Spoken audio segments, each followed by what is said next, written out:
Friends, ఈరోజు మనము మక్క రొట్టె మెత్తగా పొంగుతూ రావాలంటే ఏం చేయాలి, పిండిని ఎలా కలుపుకోవాలి, రొట్టె ఎలా చేసుకోవాలో చూసేసామా. మనము పిండి ఎంత క్వాంటిటీ తీసుకుంటామో దానికంటే కొంచెం తక్కువ క్వాంటిటీ వాటర్ తీసుకొని, వాటర్ మరిగేటప్పుడు కొంచెం సాల్ట్ వేసుకొని, మనం ఆల్రెడీ పట్టించుకున్నటువంటి మక్క పిండి ఉంది కదా, ఆ మక్క పిండి వేసుకొని పిండిని వాటర్లో మంచిగా కలిసేలాగా స్టవ్ ఆన్లో ఉన్నప్పుడే కలిపేసుకొని,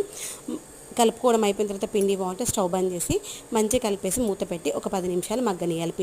పిండి మగ్గిన తర్వాత చపాతీ పిండిలాగా కొంచెం కొంచెం వాటర్ పెట్టుకుంటూ చపాతీ పిండిలాగా